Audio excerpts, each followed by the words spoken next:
Hi everyone. Welcome to another episode. Welcome to another live stream. Jesus Christ. Welcome to another live stream. I hope you all had a very wonderful day. I hope your day went well. And yeah, we are live, guys. And we are going to be discussing Basic Economics by Tom. Interesting, amazing books, that many of us started off with. That's how we got into the. For many of us, he presented us with a perfect understanding of how so many things in the world works, and helped us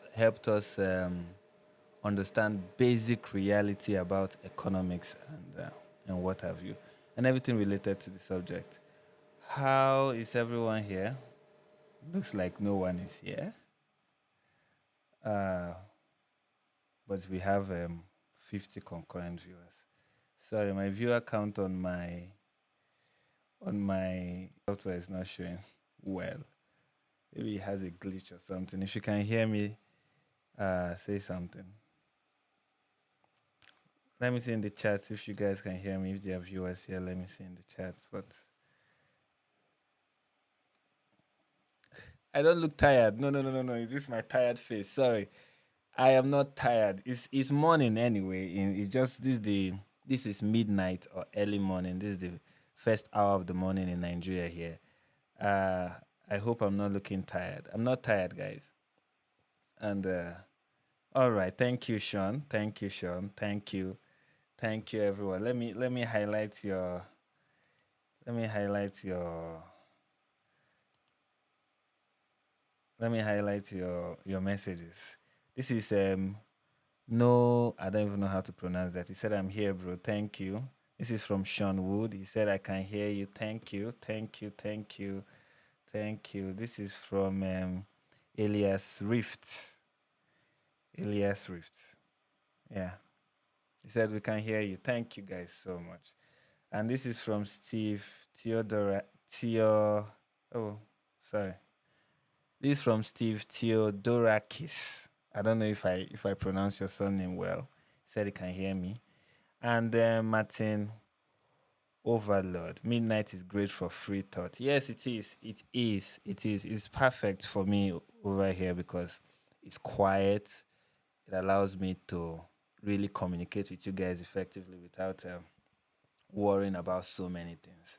And I'm so happy to have all of you here. Caliber TV said, "Love your videos, Frank. Thank you so much." I've had a couple of videos that are a bit controversial, even among my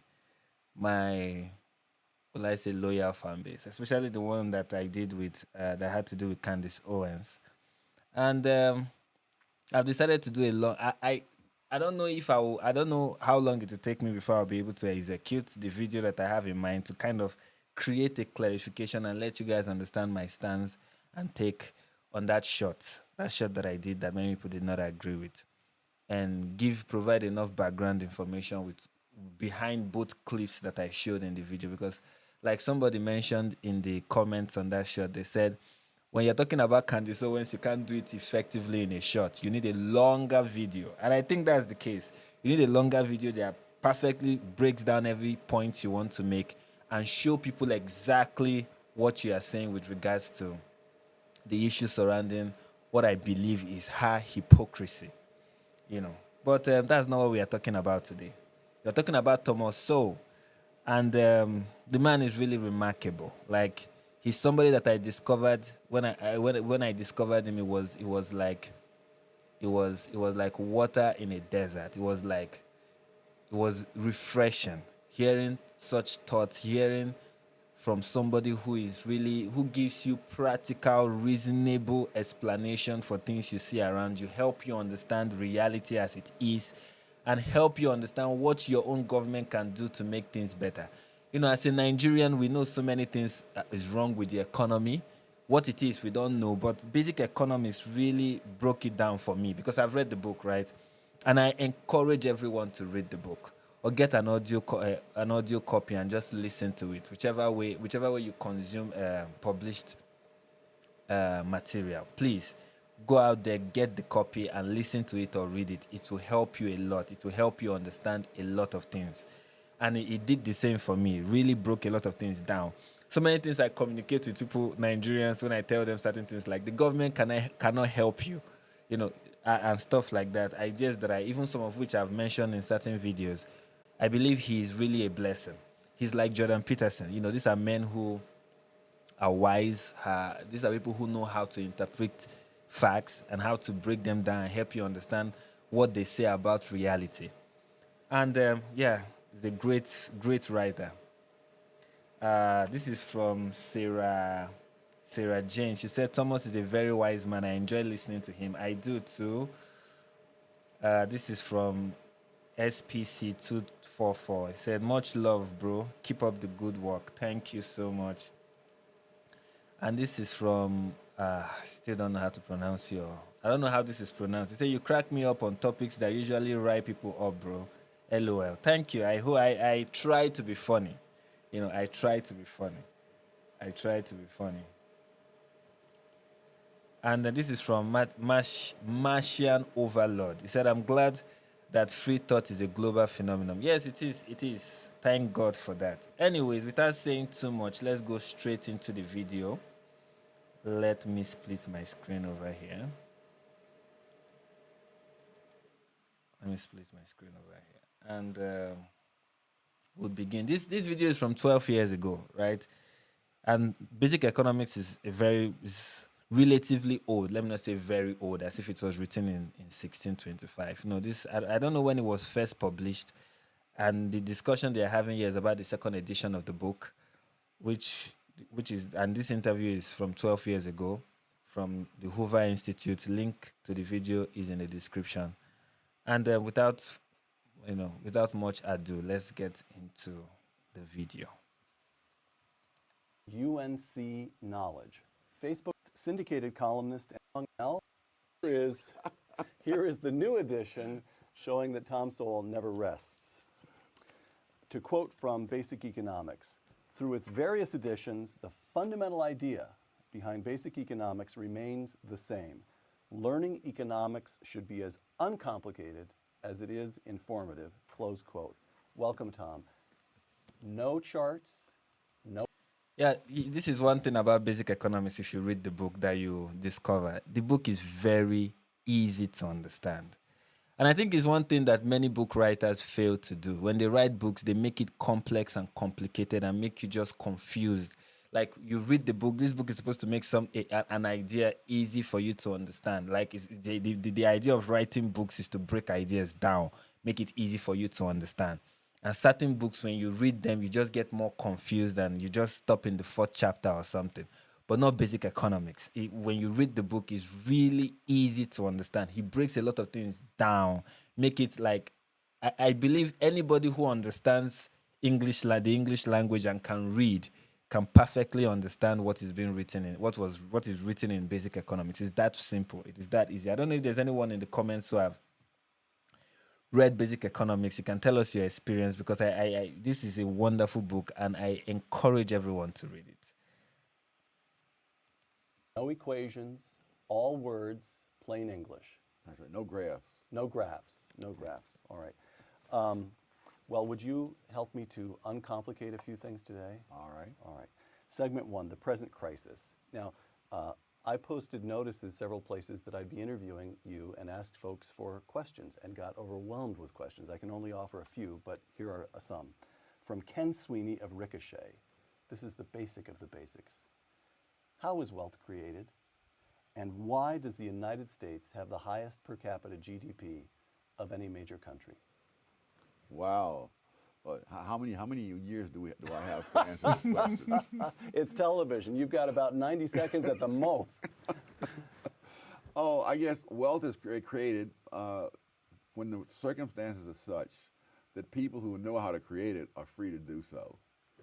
One of the things that pains me in the current crisis is people saying that Congress really needs to do something to make the economy recover. No, they need to let the economy recover.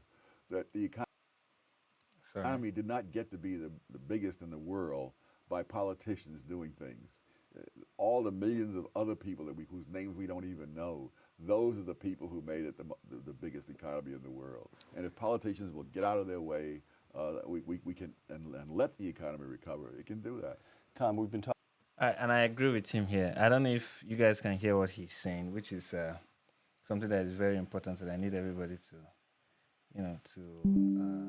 sorry, trying to increase the volume of the video so everyone can hear it perfectly.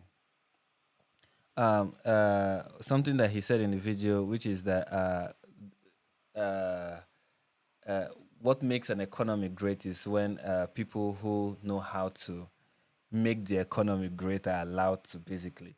And I believe that's that. If when I think about it with relation to my country, Nigeria, for example, one of the reason why Nigeria is not where it's supposed to be economically.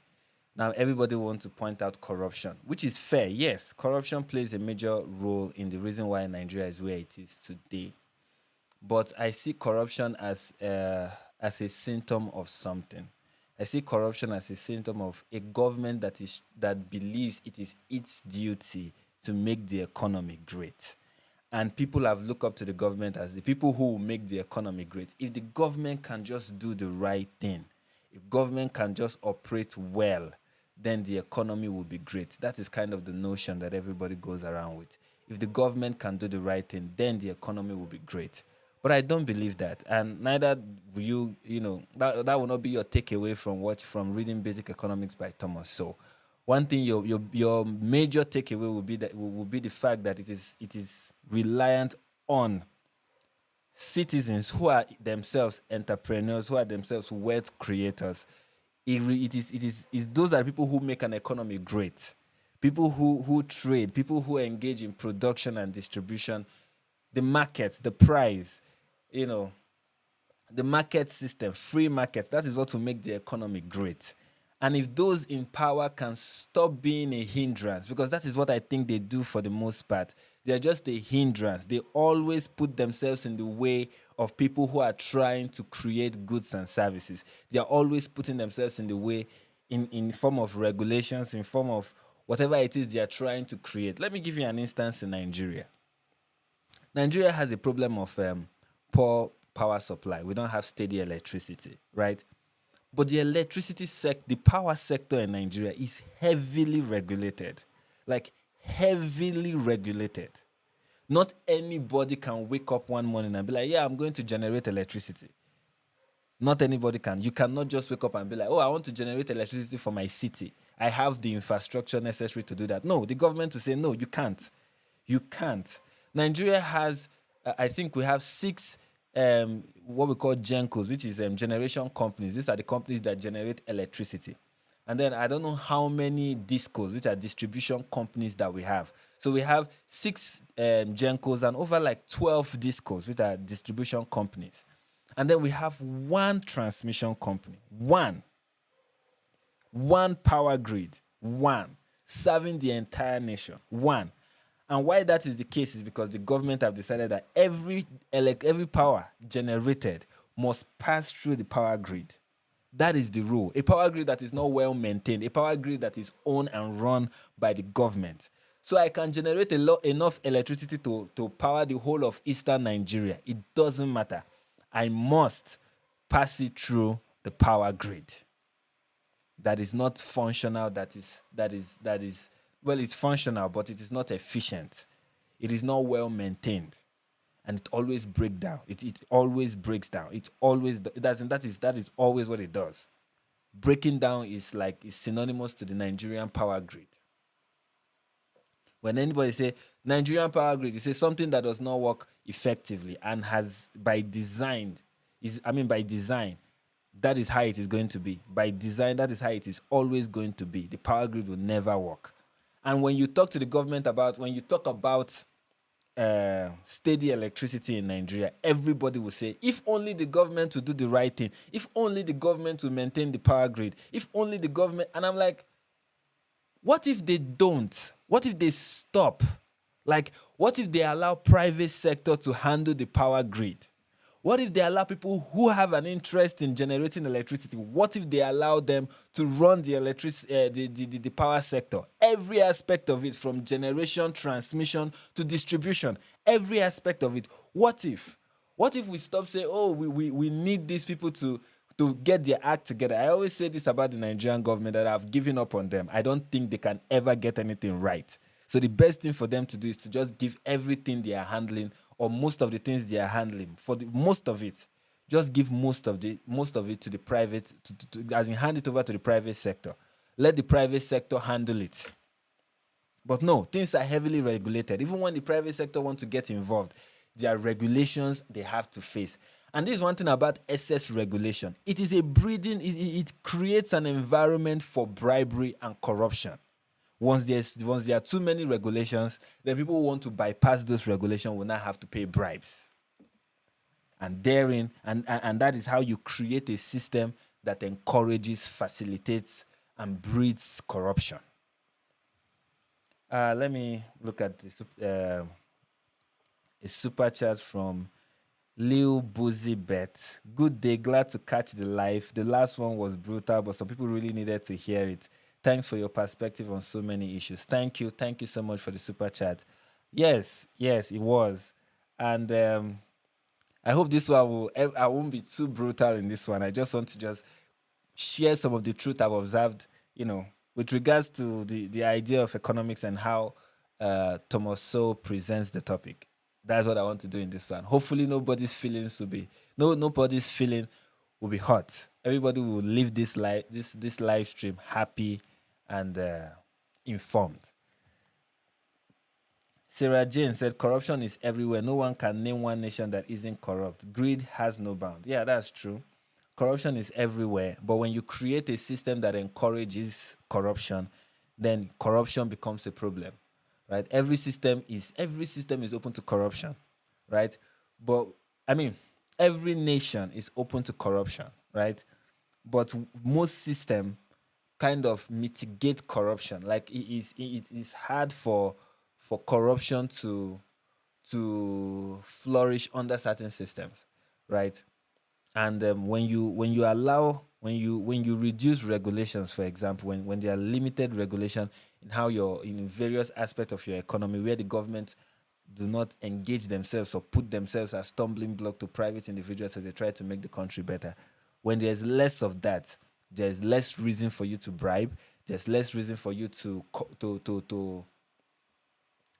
take illegal means to achieve certain things or to get certain things done, because the government is not standing in your way.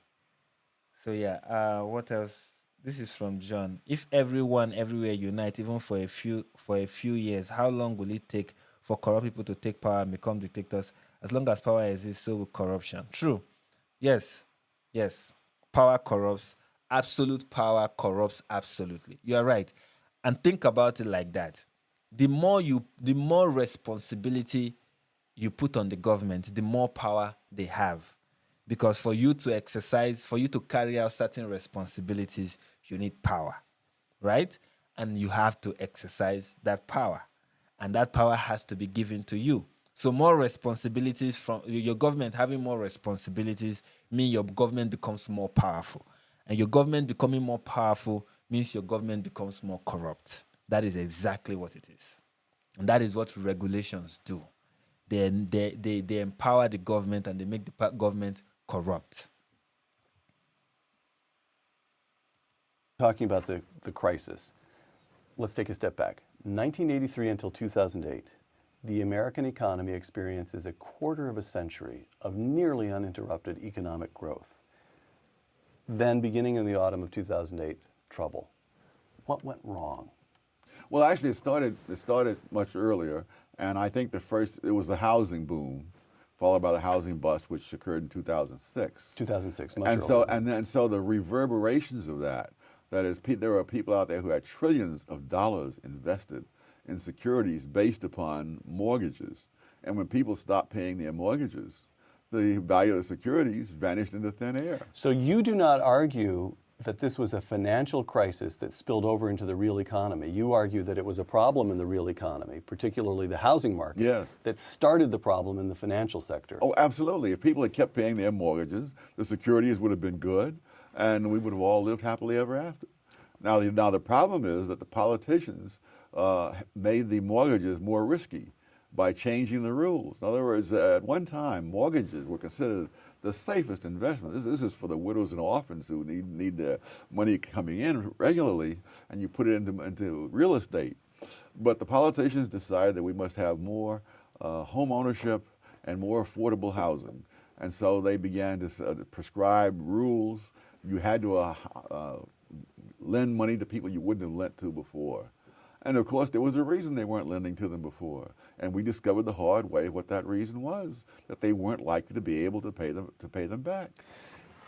Very profound question. Exactly. It's just how the government operates. They present themselves as want to solve a problem, want to solve your problem, want to offer solution. And in solving the problem, they create the problem. Like it happens over and over and over and over again. I wish people will understand that. I wish people will understand that if they do, their expectation from the government will reduce. Because oftentimes we say the government like to intervene. Government in life, they love to intervene. They love to get themselves involved. But I feel they get themselves involved because people expect them to get themselves involved, right? Because there is expectation from people, right? And if they don't do certain things, if the government doesn't do anything, you wonder, why do we need them? And when you start wondering why do we need them, the question becomes, the person who is in power today, what will he do to get reelected, right? And so he has to do something. And people need to understand that when the government say we are going to do something about this, the best thing you should tell them is please don't do anything about it. Just leave it. Like, leave whatever it is you are doing and leave it. Let me give you an example. In Nigeria, right? And I know many Nigerians here will understand it. And I believe you can find example whatever country it is you're living in. In Nigeria, for example, this is something that happened recently in this country. Nigeria is an oil-producing country. We produce oil. We are a member of OPEC, right? We produce oil, and we are one of the largest oil producers in Africa, one of the largest, right? But price of petrol is expensive in Nigeria today, because though we produce oil, the oil companies here, we produce oil, we do not refine it. Nigeria does not refine its oil. We produce the oil, we export it, and then we import refined petrol. That is how it has been for a very long time. Now, the solution to that would have been to build refineries, right? Build refineries, the refineries refine the petrol, and when the refineries refine the petrol, then we would not have to import it, and then the price of petrol will be less than what it is today, right?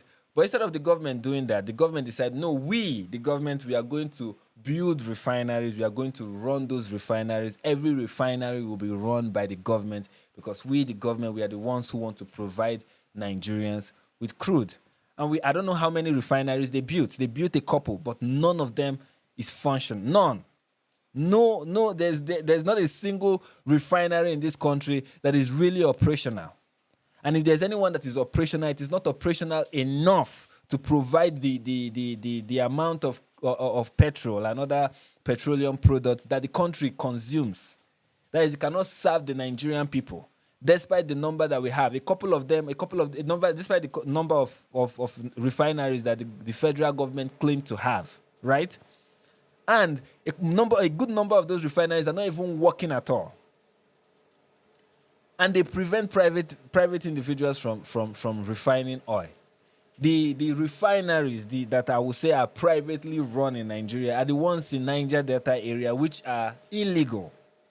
So that it is illegal for you to have a refinery. Okay, finally they decided that a private individual is going to build a refinery, the biggest refinery that will ever exist, which is Aliko Dangote.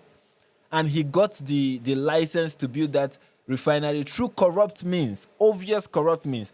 Until date, that refinery that he has been building for how many years is yet to be complete. Okay, they say it has been completed, but yet to refine a single oil, yet to refine one. So what did Nigerian government decide to do as a solution, since they have a couple of refineries that are not working?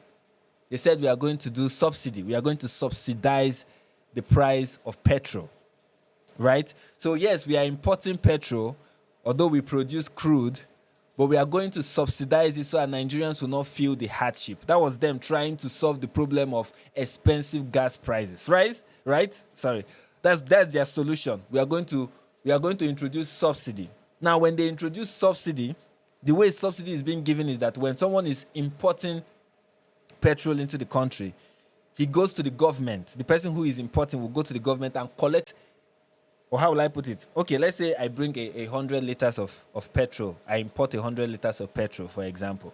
The government is going to pay for, like, let's say the price of 100 liters of petrol is like 1,000. Let's say 1,000 naira. This is hypothetically speaking. Of course, it is not that amount. So the government is going to pay like 700 naira, right? So I go and sell for 300, and then it is subsidized, and then people can be able to afford it. But that system was exploited. People who are importing crude will import, collect the money the subsidy money from the government, and will not supply. They will import, they will not supply. They will carry it and even go to another country and supply it. And now we have corruption. Right? This is a system now that you've created that is now breeding corruption because it was bound to breed corruption. What would have been the solution? Allow private sector to build refineries. Simple. But the government said, no, we are going to build refineries. Now today the government is like, this system of subsidy is too corrupt and it is not effective. So we are going to remove subsidy completely. And now subsidy fuel subsidy has been removed completely, and the price of petroleum, the price of petrol in the country is so expensive, so freaking expensive right now, that so many people are choosing to trek because of how expensive transportation has become. And this is the government, in their bid to solve a problem, they created a problem. And that is why I do not often want them to. Don't. Just allow people. The best thing for the government to do is allow private individuals to run businesses. And to run it according to the nature of the market. Not according to some goal that the government come up with, wherever it is, wherever they sit and come up with these goals. Oh, we want 50,000 people to do this. We want 29,000 people to want to lift 9 million people from poverty. Therefore, we are going to come up with programs. And then those programs are going to interfere with how people are running their business on a normal day. And then those programs are going to be exploited. And then you have corruption. People are going to bribe their way through to access those programs and benefit from those programs. And the only way people can get to participate in certain sector of the economy is through those freaking programs that are ineffective. It's just the government pretending to work. And I think that's the same thing that Thomas Sowell is pointing out here with the, I think is I think the crash of the economy in 2006 with regards to mortgage, and how the government wanted to create affordable housing. And affordable housing led to mortgages in the West, becoming undesirable. And when they became undesirable, I guess he made out the whole connection that then led to, the collapse of the economy, the financial crisis in 2006. It's the same thing over and over again. You see the government trying to help. We are here, we want to help. And then they come up with programs that interfere with how businesses should have run on a normal day, on a good day, how the market would have operated on a good day. It doesn't operate that way anymore because the government now have objectives. And those objectives will not be met. The problem will get worse. And the funny part for me about the government is that they will not learn. In fact, they will still insist that policy they came up with is awesome. In fact, despite the economic collapse, despite the corruption, despite everything that results from their attempt to help, they will still sit down and look at you in one press briefing and tell you that their policy was successful. For me, that is the audacity of these people to say that to anybody is just, are you all right? That's the funny thing. They will never admit failure. They were successful. Oh, we wanted to feed 10,000 and we did. Look at the Nigerian government. They've removed palliatives. Now they say, they've removed the subsidy. Now they say they want to give palliatives. Palliatives mean they are going to give the average Nigerian who is living below a certain income. They are going to receive monthly allowances from the government. And that is how the government is going to ameliorate the hardship that comes from the removal of fuel subsidy by giving people money. And you can already imagine what will happen. You can already imagine how that system of sharing money is going to be exploited. Like, you can sit in your room and already imagine how they are going to steal that money. How that money will not reach the hands of anyone. And the funny thing is that after 4 years, they will sit in front of the Nigerian people and tell them, our policy of sharing palliatives was successful. We were able to lift so number of people out of poverty. And you'll be like, where are the people you lifted out of poverty? That is the problem with the government. I've been talking for a very long time. Let me see if I can. Let me check something. And let me see if I can highlight some charts. Yep. This is from Super Duper Fly. He said, bribery and corruption is the sickness of our modern world. Our system are broken. Everyone has a price tag. That's true. Somebody said Trek. Okay, what I mean by trek is that as in you have to walk, right? When the price of when transportation fare has increased because of the increase in petrol, many people have to choose the option of taking a walk, and that's walking a very long distance sometimes. And this is from John. It says, scary fact is that people we need to run the government also have the power to destroy it. I don't know what to say about that. As somebody said, does a country need a contract or an international license to refine oil? If not, why does the Nigerian government refine it? Yes, for you to refine oil in this country, for you to almost do anything, you need a license. In Nigeria, you need a license to do almost anything. You know. I don't think it's an international license. You just need a license. And the government who give out those licenses would, believe me, they don't give it out freely. It's not like Bonanza. It's not like they don't give it out freely, you know. And they want to do it. The government is like, we are going to do it. And I feel one of the reasons why they keep wrecking the economy and keep trying to provide solutions for the problem they've created is because that is the only way for them to be relevant. That's my hypothesis. That the only way for the government to be relevant is for them to create problems and then present themselves as the solution to the problem they created, you know.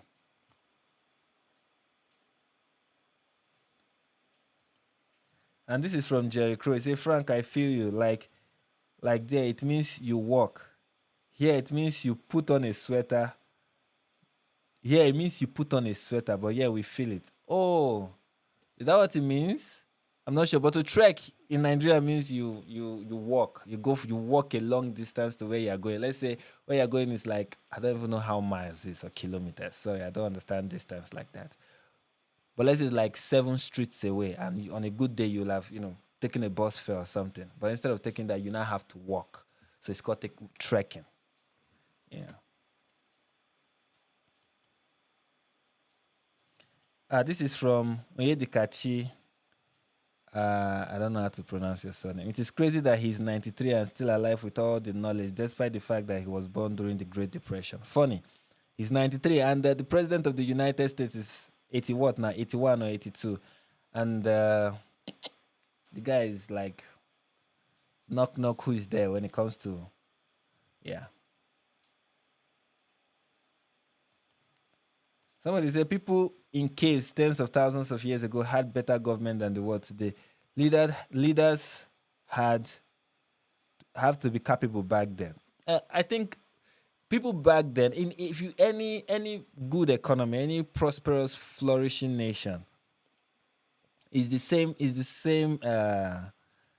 same circumstances what leads to prosperity, whether it is today, whether it is back 50 years ago, whether it's back 100 years ago, is how much is the means of production and distribution being regulated by the government?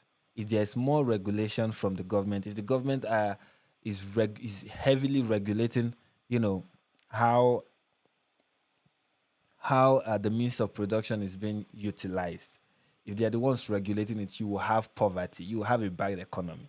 If they leave it up to the market to determine how this means of production will be used and utilized, you are most likely going to see a flourishing economy. It's just how it is. So, and this is from CJ Thompson. He said, good point. Once they aren't needed anymore, they can't enjoy their inflated salaries. Exactly. They have to. They have to give you a reason why they should be there and why they should get the amount of money you pay them. These people, you need to understand something about government agencies. Is that the government will set up an agency that is very useless. And people will be there working in those agencies, right? And in Nigeria, when they create those useless agencies, they'll tell you we created 1 million jobs, right? And then you have people who are receiving salaries for doing absolutely nothing. Like absolutely nothing. Or when they do something, that thing is just making matters worse. And when they make matters worse, those agencies will present themselves as the solution. You know, the moment you realize that these agencies are doing nothing, you know how many millions of jobs will be lost, right? And of course, it's not millions, it's just a few thousands. And those are people who are leeching off the system. They are parasites. Here, I think, anyway.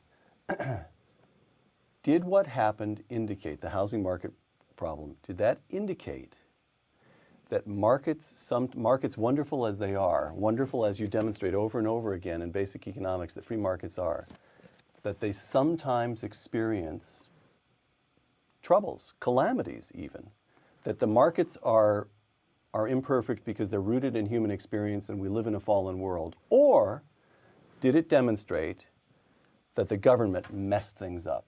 The government messed them up. After all, for a century, you never had this kind of crash in the real estate market. For centuries, people did their life's work lending money for mortgages did that without the politicians interfering. Once the politicians started meddling, the results were what you could have predicted. It's what was predicted, in fact. All right. Response to the crisis. The Federal Reserve floods the financial markets with liquidity, while first the Bush administration and then the Obama administration enact stimulus and bailout packages that now amount to, as best I can make it out, something like $3.6 trillion. Correct responses to the crisis? Did the government do the right thing? No. Those are easy questions. All right. One of the painful things, I mean, you can call anything you want to call it. You can call it a stimulus. All the data indicated it didn't stimulate anything except boondoggles across the country as politicians handed out money to all the special interests that they are interested in pleasing. But for example, when they dumped all this money in the banks, the idea was the banks would then pass that money on and more lending. Right. Lending went down. They dumped all this money into the businesses. The businesses reduced their investment. All kinds of money is piling up. There's record amounts of money piling up. What about GM? Surely that's the one success story. Workers are still employed. GM is now a competitive company again. They're paying back billions to the American taxpayer. Oh, this is the famous one where we guaranteed them and it didn't cost the taxpayers a dime. Right. Yes. It's like going to Las Vegas, and saying, I put my quarter in the machine and out came $100. Yes. Now put another quarter and see if you get another 100. All right. And put $1 million in there and see if you get $1 million back. We had the same thing with the savings and loan crisis a couple of decades ago. They said, we're back in the savings and loan industry, we're guaranteeing it, but it's not costing the taxpayers anything. Well, it's not until it fails, and then it costs the taxpayers. All right. Segment 2, what is to be done now? Okay, before they start the second segment, what do I want to say here? I had a couple of things in mind. What I want to say. I've forgotten. I've lost my train of thought. As he was speaking, there was something I wanted to say, and I have forgotten.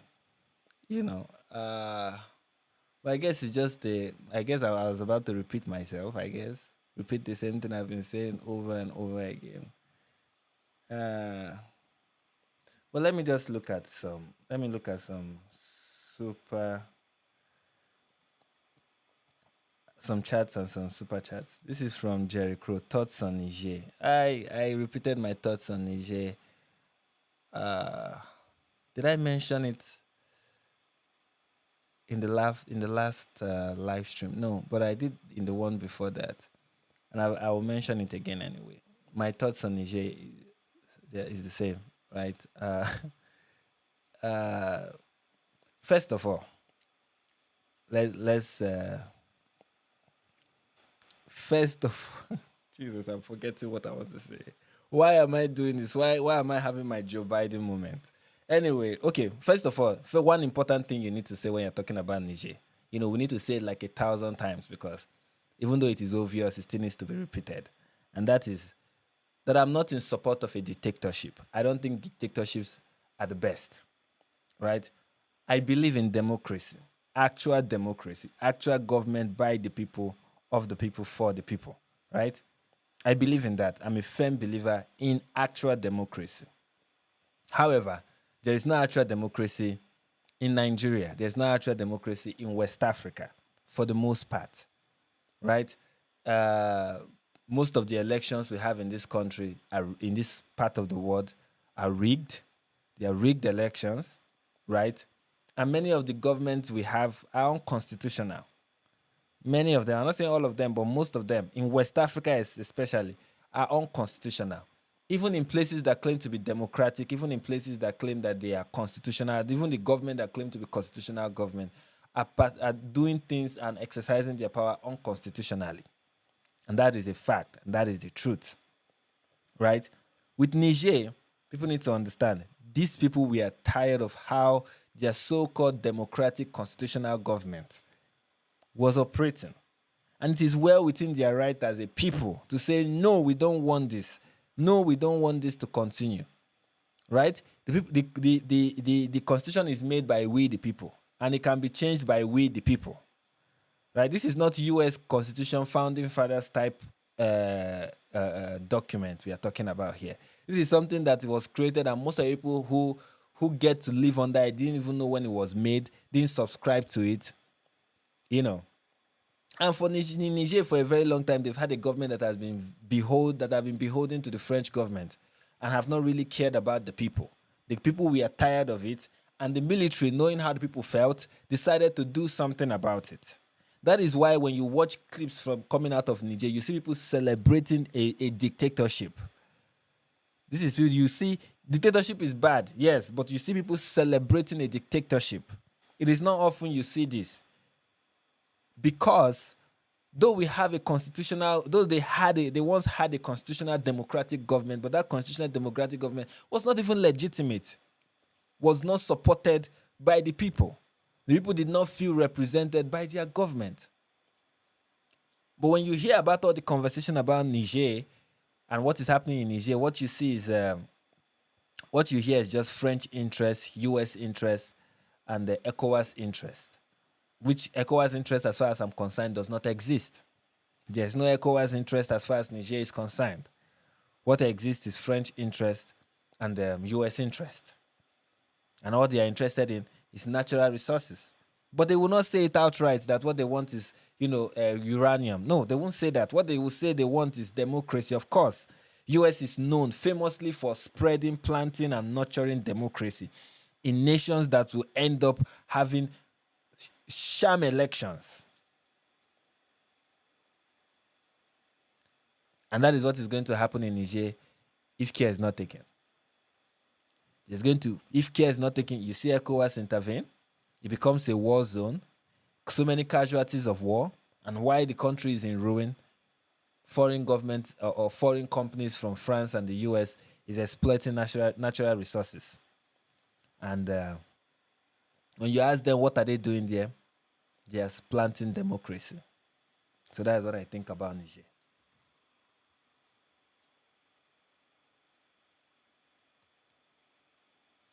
This is from Jan Jan. How looks a patriot? I don't understand. How looks a patriotism in Africa? As a Nigerian, do you feel the unity with the rest of tribes? Why you don't split to national countries? Would be. I don't think I understand your question, but I'm going to put. I'm just going to highlight a couple of keywords from. I'm just going to highlight a couple of keywords from your question. One is patriotism in amongst people in Africa. It's not. It's slim. It's slim. You'll be hard pressed to find many Africans who are really patriotic. They just want to get by. I think the idea of patriotism in Africa is not something that people consider or explore, right? You said as a Nigerian, do I feel unity with various African tribes? Unity is something that I think is important in Africa. Unity is necessary, but for unity to exist, you need to have a common goal. You need to have a common interest. You need to have shared values, right? You also need to have a national identity, and those are things that do not exist in various African countries or even in the continent as a whole. There is no African identity. As much as Africans in diaspora try to make it look like there is one, but there is none. There is no Nigerian identity. It doesn't exist. Now there's an Igbo identity. There's an Ungwa identity. There's a Yoruba identity. There's an Efik identity. There's an Hausa identity. But there is no, these are various identities. And they do not find that there is no Nigerian identity. That's one. There is no common interest. And this have created a condition that ushers in bad, incompetent government who can exploit the differences in the country, who can exploit the division in the country. So, and I don't know how, to be honest with you, I don't know how we can have those necessary requirements for unity. How do we have shared interests? How do we have shared value? How can we agree on the same thing?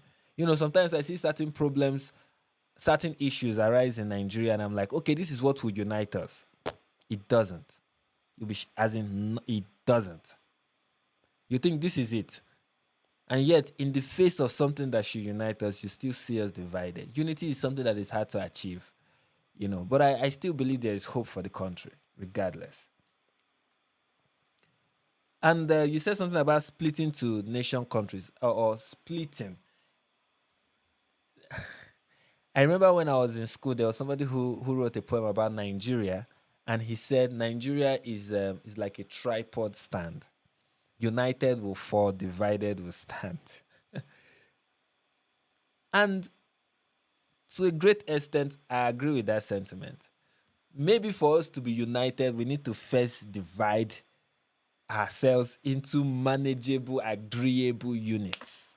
I think that's the best way to put it. For us to really unite, we need to divide into units that agree amongst themselves. At least divide yourself to a faction that agree with each other.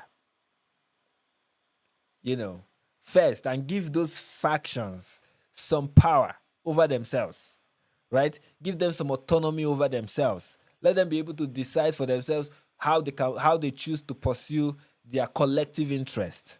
And maybe then we can now unite under a common umbrella.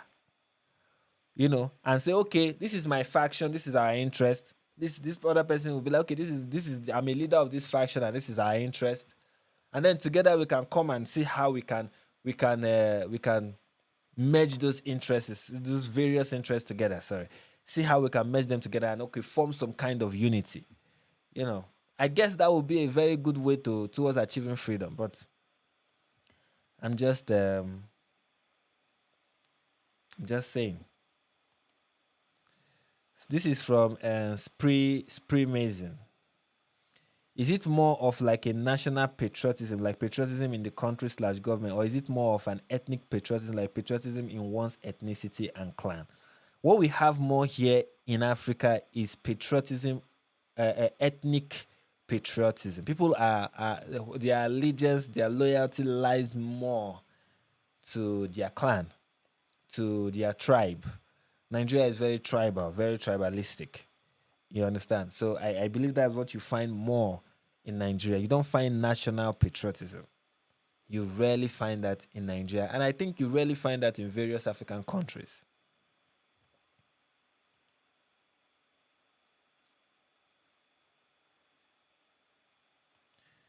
This is from John. He said, Frank, you have strong opinions and you are clearly clever. Did you go to college?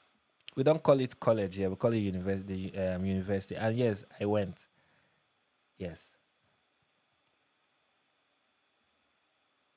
Yes, exactly. I believe if you give, and it's not, we have small communities in Nigeria, right? But those small communities don't have control over their, or will I say, they are not giving. I believe that power should be decentralized, not you merge it into one single governing body at the center. You centralize it. Centralized power for me is not good. Decentralize it. Let each community have enough autonomy. Let them be able on their own to decide to control their own destiny and decide how they want to run their own affairs. Like we have Eastern Nigeria. Give Eastern Nigeria. That's why I believe in that one of the problem in Nigeria, for example, is if we can achieve true federalism, where each state in the country has, has greater power, I will say, greater power than the federal government to a large extent. But when you centralize power in one, how can one central government plan things for a country with 36 states and over 200 million plus people, a population of over 200 million, rather? How? It's not possible. Anyway, let's continue. Fed Chairman Ben Bernanke announced this past autumn that the Federal Reserve would engage in a new round of, quote, I'm using his term, quantitative easing, the so-called QE2. The Fed will purchase, Tom, wipe that smile off your face. This is serious. This is serious. The Fed will purchase some $600 billion of Treasury instruments to keep interest rates low and spur economic growth. That's Ben Bernanke. On the other hand, we have our colleagues at the Hoover Institution, John Taylor, Mike Boskin, and John Kogan, signing an open letter to Ben Bernanke, which read in part, quote, we believe the large-scale asset purchase plan should be discontinued. The planned asset purchases risk currency debasement and inflation, and we do not think they will achieve the Fed's objective of promoting employment, close quote. Whose side is Tom Sowell on? Oh, I'm on the side of people say they shouldn't have done it. Easy, another easy one. Oh my gosh, yes. There used to be a phrase for this. It was called monetizing the debt. It means that the Treasury Department has deficit spending, so they put out all these bonds that they're selling, and if the public won't buy them, the Federal Reserve will buy them because the Federal Reserve can legally print its own money.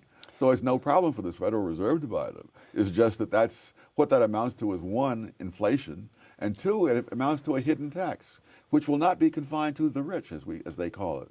I mean, in other words, if you've got X thousands of dollars in your bank account and the Federal Reserve starts printing more money, it is simply stealing the value of the money that you put aside. Mm-hmm.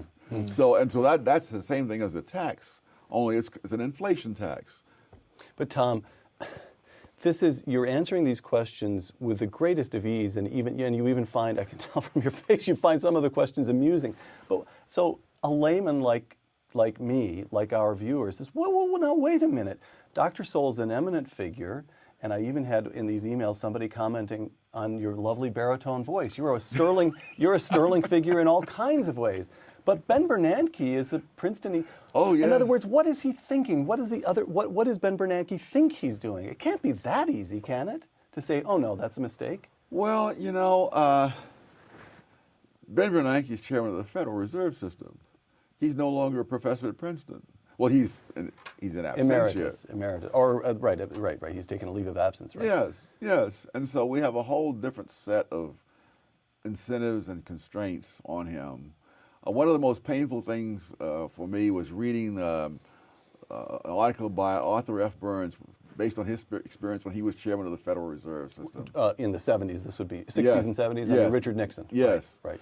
And he spelled out that, when you're in the Federal Reserve System, you're not a free agent. It's not like you're conducting a seminar at Columbia and can just simply say and do whatever you want to do. You're operating within very narrow limits. The Federal Reserve is, quote, independent, unquote, but Congress can change the amount of that independence anytime they take a notion. And so even if you're following policies that are good policies, you've got to watch your back because Congress can step in at any time and stop you. And so it's a very tense kind of situation. All right. Yeah, Wall that's Street true. Journal. I want to make a point here with regard to what he just said. And I think it's important to note that, many times we feel, if, like, one thing you hear people say, if only the government employ people who are competent, right?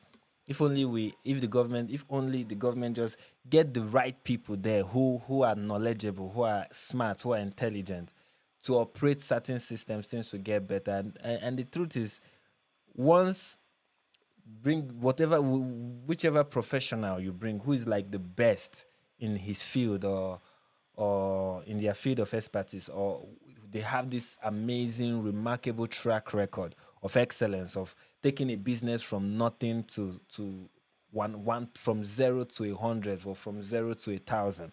Once you bring them into the government, things do not operate the same way. There are so many interests, there are so many restraints, there are so many things they have to do. Like in Nigeria, for example, you see somebody, which has happened so many times. We've had remarkable people handle certain aspect of the Nigerian economy. We've had this woman who is currently, I've forgotten her position in the World Bank or international. I don't even know where she's working. Or I know, but I can't remember. Anyways, her name is Ngozi Okonjo-Iweala. We've had Obi Ezekwesili. We've had Charles Soludo. We've had people who have a remarkable track record run certain aspect of the country. We've had this lady that is late now, Dora Akunyele. We've had so many of them. Now, when people work in the government, it's no longer the same as working in a private sector. One of the things you need to understand about the government is that the incentive for the government is not profit making, right? It's also when a professor is working in a university, he just wants to say the truth, right? Seek and speak the truth and teach the truth and explore the truth, right? But when you take that person, that professional, and put him in the realm of politics, now the truth is now going to be tainted with politics, and now he has to toe the political line, and now he has to say what agrees with his employer, and his employer is not driven by practical solution. What drives the employer is certain political agenda that has nothing, that sometimes run contrary to what this professional knows to be true and right and the right thing to do. So now this professional has to go contrary to what he knows to be true. And that's how you find, that's one of the when the first fuel subsidy was removed in Nigeria, and they said they are going to pump it into the economy, and the economy is going to blossom. That was under Goodluck Jonathan.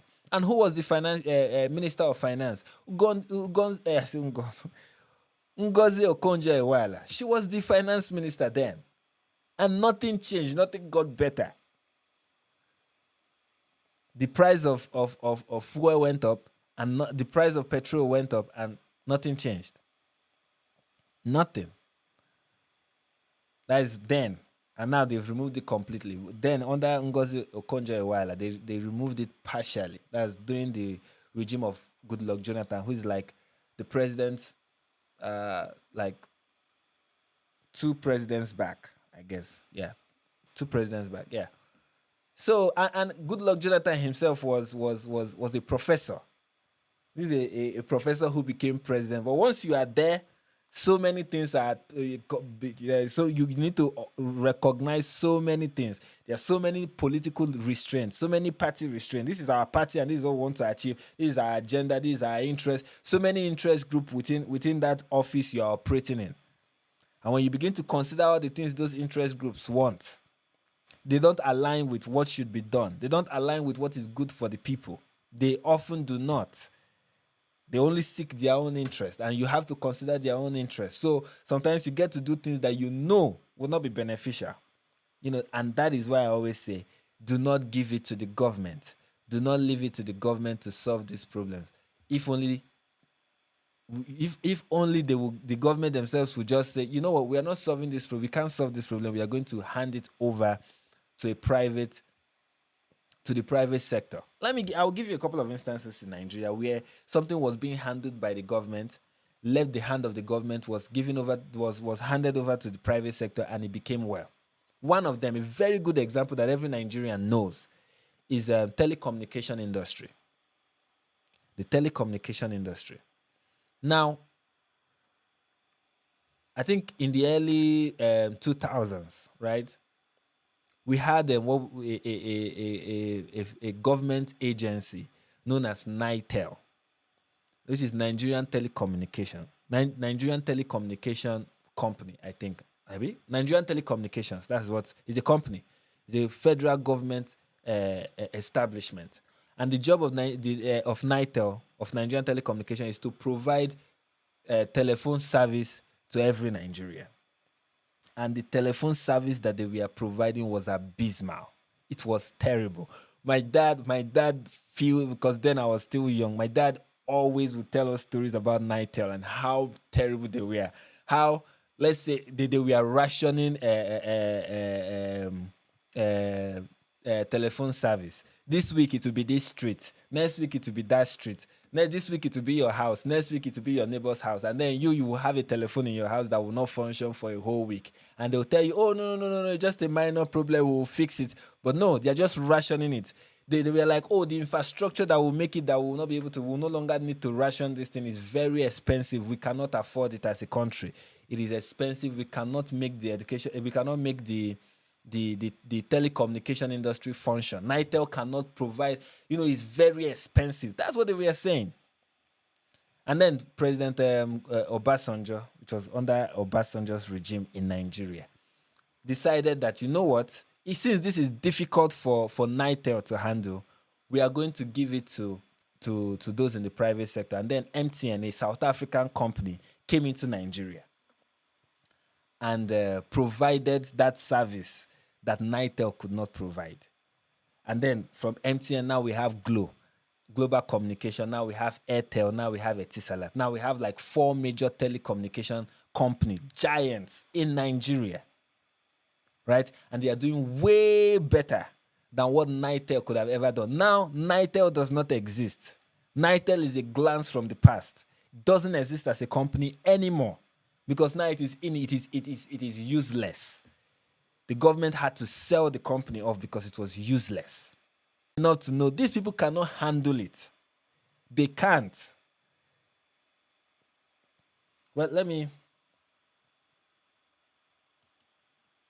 this is from Jerry Crow. Thank you so much for the 21 is this euro or pounds? I don't know. I don't know which of the E's says euro or pounds. So just have it. This is like 5 times the purchase power for you. Thank you. Thank you so much. Thank you so much. Let me see. This is from House of David. He said, do you believe in the Christian God? Yes, I do. Although it does not relate to the subject. And yeah, so that's the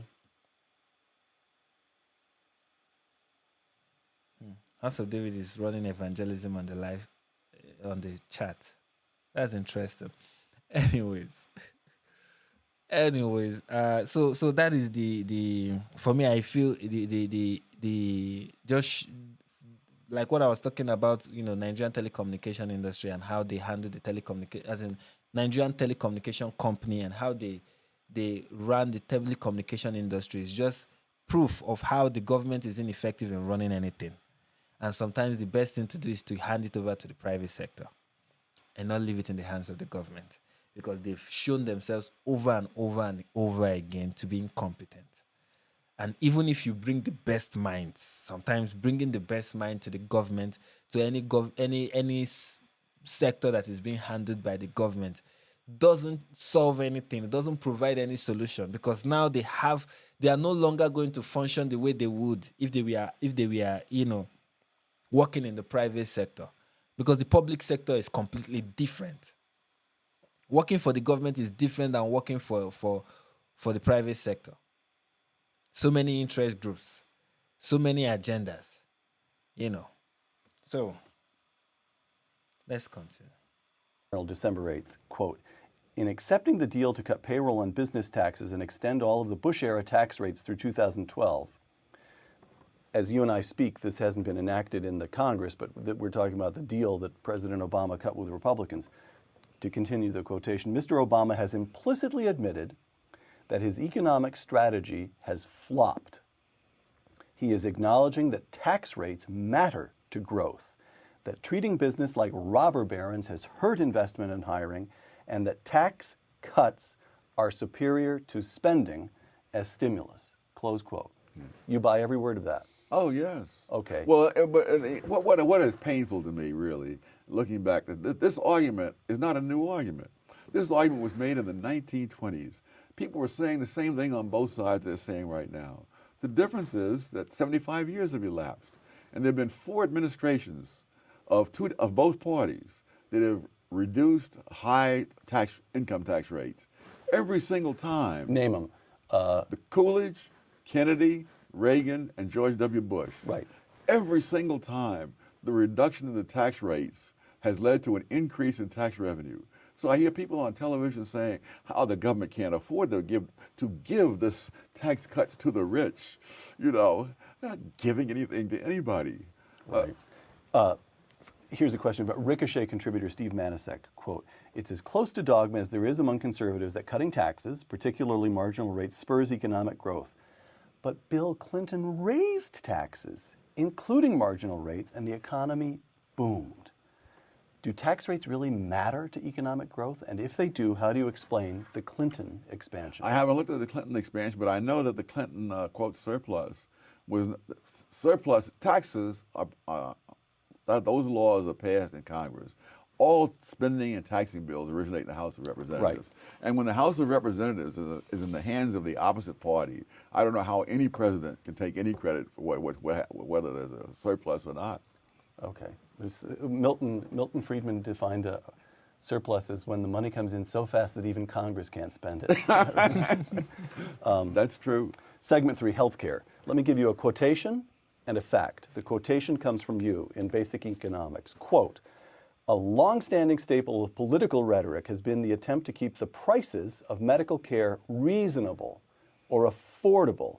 Yet the amount of resources required to supply the things we want are wholly independent of what we are willing to pay. It is completely unreasonable to expect reasonable prices. That's the quotation. Here's the fact. The United States devotes 17% of its GDP to healthcare.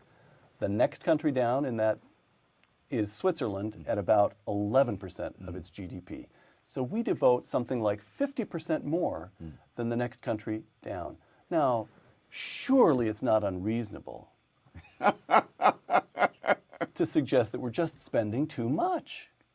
The question is, when people are spending their own money, I don't know how third parties can say it's too much.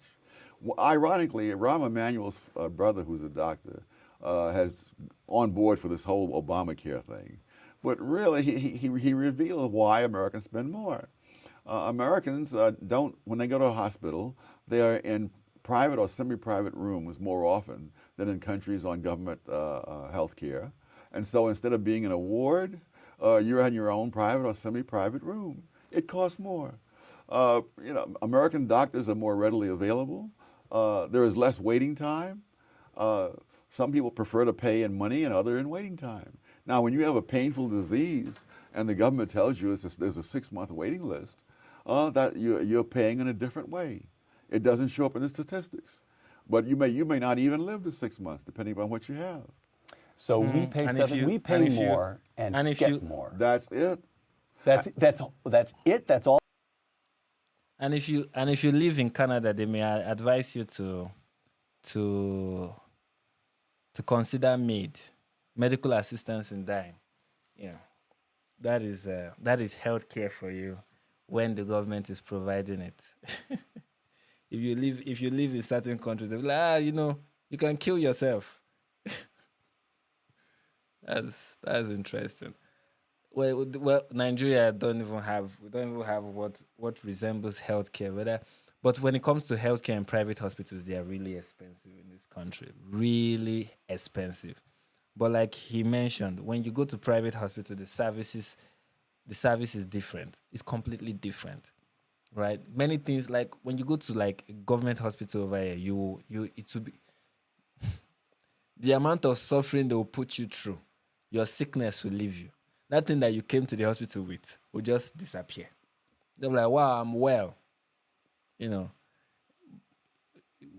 Meanwhile, when you go to a private hospital, the treatment is different. So if you don't pay in cash, you pay in kind.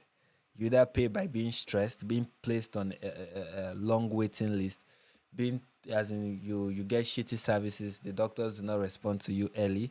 But if you say, okay, let the private hospitals handle it, you get better service, but you pay more.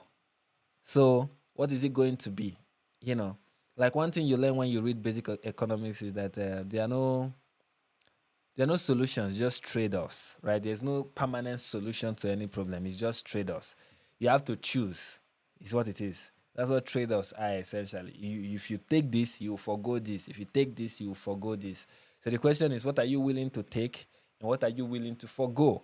To think that there is going to be a solution where trade-offs will not be necessary is wishful thinking. To think that you will not have to forgo something for you to. I mean, it's basic economics, like the title of the book says. The definition of economics is the use of scarce resources, right? Called, forgotten that definition. Jesus Christ. Uh, let me let me see if I can find it. Let me see if I can find the definition of. Why is my mouse not working quickly? So I just